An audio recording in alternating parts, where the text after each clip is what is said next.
అన్న ఏదైతే తెలంగాణ సమయంలో అనేక పాటలు అయితే మీ నుండి రావడం జరిగింది, ఒక పాట మా ప్రేక్షకుల కోసం.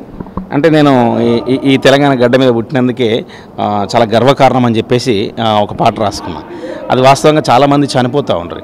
అసలు ఎందుకు చనిపోవాలి? నేను నిరుద్యోగులు నిరాశ నిస్పృహలకు గురై చనిపోతుంటే బాధ అనిపించింది. కొంతమంది అరే ఎందుకన్నా ఉడితే మీ గడ్డ మీద గింత బాధపడాలన్నా అని చెప్పేసి అనుకున్నారు. అప్పుడు నేను ఈ తెలంగాణ రైతాంగ పోరాటం, సాయుధ పోరాటం మీద జరిగిందో ఆ రైతాంగ పోరాటంలో పోరాడినటువంటి వీరయోధుల్ని, తెలంగాణ గడ్డ మీద పుట్టినటువంటి మట్టి బిడ్డల వీరయోధుల్ని వాళ్ళను స్మరించుకుంటూ వాళ్ళే మన ఆదర్శం.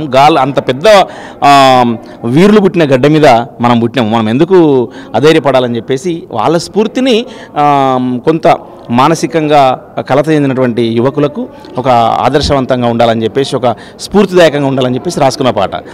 గోండు గొంతులెల్ల పాట కొమరం భీమంటే తుపాకి తూట, గోండు గొంతులెల్ల పాట కొమరం భీమంటే తుపాకి తూట, భూవలేనొల్ల తన్లాట ఈ భూమి కొరకే నడిసే పోరు బాట, భూవలేనొల్ల తన్లాట ఈ భూమి కొరకే నడిసే పోరు బాట, అడవిలో సీకట్ల దీపమై, అడవిలో సీకట్ల దీపమై హగ్గిరవ్వోలే మెరిసేటి రూపమై, నేలమ్మా నీకు వందనం తెలంగాణమ్మా నీకు వందనం, నేలమ్మా నీకు వందనం తెలంగాణమ్మా నీకు వందనం, పోరాటాల పొద్దు పొడుపు కడవెండి కడుపు నిండాగన్న కొడుకు, విసునూరు గడిల రాజ్యాన్ని ఎదిరించి గుండ్లకు గుండె చూపిండు, దొడ్డి కొమరయ్యగా నిలిసే, దొడ్డి కొమరయ్యగా నిలిసే వీరత్వము పల్లె పల్లెకేగా బాకే నీ త్యాగము, నేలమ్మా నీకు వందనం తెలంగాణమ్మా నీకు వందనం.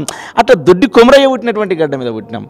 నల్లగొండ పురుటి గడ్డ సాకలోల్ల గౌరాల బిడ్డ, పేదోళ్ళ ఇలమ్మ పేరు వింటుంటే నైజాము గుండె బేజారు, సాయుధ పోరాట బాటలో ఆడబిడ్డలే ఆయుధమన్నవు, సాకలి ఐలమ్మ పుట్టిన నేల మీద పుట్టినాం.